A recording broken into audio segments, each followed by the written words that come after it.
श्री स्वामी समर्थ. आशा करते की तुम्ही सर्वजण मजेत असणारे, आनंदात असणारे आणि असेच मजेत आणि आनंदात राहा. आयुष्य आनंदात जगा, कारण की आयुष्य हे एकदाच मिळत असतं. आणि असंच पॉझिटिव्ह वेने आयुष्याकडे चालत राहा आणि अध्यात्माचीही साथ सोडू नका. अध्यात्माचीही गोडी राहू द्या. आणि आजच्या व्हिडिओत मी माझा अजून एक अनुभव तुमच्यासोबत शेअर करणार आहे. कालभैरवाष्टक केल्याने काय होतं, ज्यांना माहीत नाही त्यांच्यासाठी सांगते की कालभैरवाष्टक स्तोत्र जर तुम्ही रोज नित्यनियमाने घरात करत असाल, पठण करा किंवा श्रवण करा. जेव्हा करत असाल तर त्याचा खूप चांगला फायदा आपल्या घरासाठी होतो, आपल्या माणसांसाठी होतो. कसा ते सांगते. जर कुणाचं कोर्ट कचेरी चालू असेल, काही प्रॉब्लेम असेल, म्हणजे प्रॉपर्टीबद्दल किंवा कोर्ट कचेऱ्या चालू असतील, किंवा सारखे एकामागे एक संकट येत असतील घरामध्ये, किंवा घरात सारखा कलेश होत असेल, तर त्या व्यक्तीने कालभैरवाष्टक स्तोत्रचं रोज श्रवण किंवा पठण केलं, घरामध्ये नेहमी आपलं नित्यनेमाने पठण श्रवण केलं, तर त्यांना खूप चांगल्या प्रकारे फायदा होतो. त्यांना अनुभवसुद्धा आलेले आहेत. एखादी व्यक्ती हरवली म्हणून पण कालभैरवाष्टक स्तोत्र केलेलं आहे, तर त्यांनाही ती प्रचिती आलेली आहे. म्हणजे तुम्ही एखादी व्यक्ती हरवले किंवा एखादी व्यक्तीसाठी किंवा सारखे भांडणं तडणं कोर्ट कचेऱ्या ह्या गोष्टीसाठीही तुम्ही कालभैरवाष्टक स्तोत्र केलं की ह्याचा चांगल्या प्रकारे प्रत्येकाला अनुभव आलेला आहे. मीही अनुभव घेतलेला आहे. तोच अनुभव आज तुमच्यासोबत शेअर करणार आहे. तर त्याआधी थोडक्यात सांगते की कालभैरवाष्टक कधी वाचावं, किती वेळा वाचावं ते सांगते. कालभैरवाष्टक हे संध्याकाळच्या टायमालाच वाचावं. 4 नंतर 5 नंतर तुम्ही संध्याकाळी झोपायच्या आधीसुद्धा वाचलं तरीही चालणार आहे. आणि संध्याकाळच्या टायमाला वाचा कालभैरवाष्टक स्तोत्र. आणि आपण 11 वेळा जर केलं ना तर खूप उत्तम आहे, खूप चांगलं आहे. पण नाही जमत 11 वेळा, तर कमीत कमी रोज 1 वेळा तर का होईना कालभैरवाष्टक स्तोत्र घरामध्ये ऐकलंच पाहिजे किंवा वाचलंच केलं पाहिजे, असं मी म्हणते. कारण मीही हे करते. मी जेव्हा काही अडचण असेल, बाहेर गेले असेल किंवा मासिक धर्म आला असेल तरच ते सेवा वगैरे सर्व थांबवते. नाहीतर माझ्या घरात सतत चालूच असतं सेवा कोणत्या ना कोणत्या. त्यामुळे माझ्या अनुभवावरून सांगते. आणि हा एक अनुभव आला आहे ना मला, तो मी माझ्या माहेरी गेली होती ना, त्या टायमाला त्या व्यक्ती, त्यांचं नाव नाही सांगणार मी, पण त्यांना त्या प्रॉपर्टी रिलेटेड खूप प्रॉब्लेम होते. तर माझी अशी इच्छा होती की त्यांनी कालभैरवाष्टक स्तोत्र करावं, रोज करावं. तर त्यांना काही वाचता लिहिता येत नाही. तर मग मी माहेरी गेली होती. तर माहेरी मी 11 वेळा, मी जेवढे दिवस होती माहेरी 10-12 दिवस, तेवढे दिवस मी त्यांच्या घरी 11 वेळा रोज संध्याकाळचं कालभैरवाष्टक स्तोत्र पठण केलं. रोज वाचलं 11 वेळा संध्याकाळच्या टायमाला 7-8च्या दरम्यान वाचलं. त्यांची देवपूजा वगैरे झालं, वाचली. आणि नंतरला मी गावाला आली आणि मी ते कालभैरवाष्टक स्तोत्र त्यांच्यासाठी मी त्यांना, म्हणजे देवाला सांगितलं की ह्यांना वाचता वगैरे येत नाही, तर त्यांच्यासाठी मी सेवा करणार आहे असं मी म्हटलं होतं. आणि हे माझ्या माहेरच्या इकडच्यांचंच आहे, त्यांचं नाव नाही सांगणार आहे. आणि मग मी म्हटलं की त्यांचं काही प्रॉपर्टीचा इश्यू आहे. 2 वर्ष झालं त्यांचा प्रॉपर्टीचा काही इश्यू चालू होता, काही होई नाही, घराचा काही प्रॉब्लेम होता.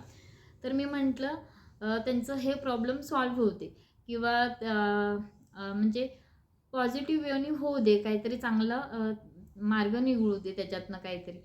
तर मग मी ते केलं. जेवढे 10-12 दिवस होते त्यांच्याकडे त्या कालभैरवाष्टक स्तोत्र केलं. आणि पुन्हा जेव्हा गावी आल्यानंतर 15-20 दिवसांनीच त्यांचा मला फोन आला की घराचं काम झाले अशा प्रकारे. एक जण हो बोललाय, काहीतरी व्यवस्थित झाले, अशा गोष्टी सांगितल्या. तर मी खूप जाम खुश झाली. मला लगेचच तो अनुभव आला आणि मी तो अनुभव तुमच्यासोबत शेअर करणारच होती. पण नंतरला माझा फोन हे खराब झाला आणि अजून ते पूर्ण असं मी म्हटलं की तो पूर्ण प्रॉब्लेम सॉल्व्ह झाला घराचा, हीच तुमच्यासोबत शेअर करेल. त्या टायमाला नुसताच 25% सॉल्व्ह झाला होता. आता तर झालायच, ऑलमोस्ट झालेलाच आहे. ऑलमोस्ट म्हणजे सर्व त्यांचं काही डॉक्युमेंट्स वगैरे सर्व क्लिअर झाले, सर्व व्यवस्थित झालेलं आहे. आणि आता काही त्यांचे काही पैसे येणार बाकी आहेत, ते काही थोडेफार राहिले आहेत, बाकीही झालेलं आहे, त्यांच्या पैशाचंही झालेलं आहे. तर मग तो अनुभव मला तुमच्यासोबत शेअर करायचा होता. आणि हेच सांगायचं होतं की मी म्हणजे आपण कोणत्याही कोर्ट कचेरीसाठी, प्रॉपर्टीसाठी किंवा चांगल्या उद्देशासाठी कालभैरवाष्टक स्तोत्र केलं की त्याचा अनुभव येतो. आणि अजून एक सांगायचं म्हटलं की, तर अजून एक अनुभव मला आला. माझे मिस्टर असे बाहेर वगैरे जात असतात. तर मग एखादा काहीतरी प्रॉब्लेम आला होता त्यांनाच रस्त्यामध्ये, म्हणजे प्रॉब्लेम आला होता आणि ते म्हटले थोडक्यासाठी वाचलो असे म्हटले. तर त्या टायमाला नेमकं गुरुवार होता आणि त्या टायमाला माझं कालभैरवाष्टक वाचून झालं होतं आणि ते घरी आले होते तासाभराने. माझी सेवा वगैरे झाल्यानंतर ते शांत होते. मी म्हटलं काय झालं, तर काही नाही, जरा प्रॉब्लेम होणार होता पण नाही झालं, थोडक्यात आटपलं सर्व, म्हणजे व्यवस्थित झालं. त्यावेळी मला वाटलं अरे मी कालभैरवाष्टक स्तोत्र करते म्हणून माझ्या घराचं, माझ्या घरातल्या माणसांचं रक्षण होतं. त्यामुळे मी म्हणजे कालभैरवाष्टकामुळे सर्व गोष्टी टळल्या जातात असा एक माझा विश्वास बसला. त्यामुळे कालभैरवाष्टक स्तोत्र मी रोज करते, तुम्हीही करा.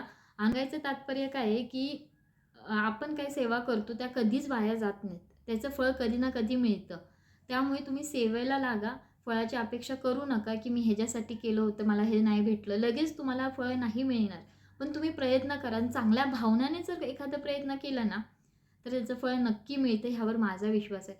तुम्ही भावना चांगली ठेवा आणि म्हणजे तुम्ही देवपूजा करताय आणि दुसऱ्याचं वाईटही चित्ताय, तर ह्यामध्ये फळ कसं मिळेल मला ते सांगा. जर तुम्ही मला काय म्हणायचं आहे, तुमचा दृष्टिकोन बदला. तुम्ही स्वतःसाठी काही मागताय देवाला, तर तुम्ही दुसऱ्यांचंही वाईट चिंतू नका. त्याने काय त्याच्या त्याच्या कर्माने त्याचं ते चालू दे. तुम्ही तुमच्या कर्माने चाला. तुम्ही तुमची विचार बदला. म्हणजे चांगले विचार ठेवा, चांगलं वागा, चांगले कर्म करा आणि चांगल्या भावनेने देवाकडे हात जोडा.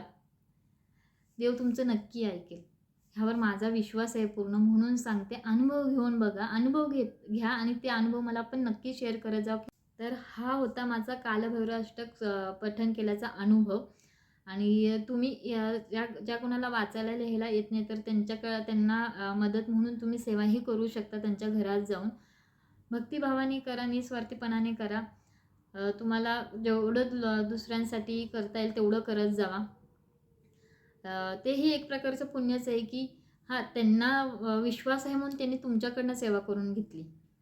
त्यामुळे कुणाला काही वाचता लिहिता येत नसेल, तर त्यांच्याकडे जाऊन बिनधास्त सेवा करत जावा. आणि हा माझा अनुभव आहे. तुम्हालाही कालभैरवाष्टकाचा काही अनुभव आला असेल, तर नक्की शेअर करा. आणि आतासाठी श्री स्वामी समर्थ.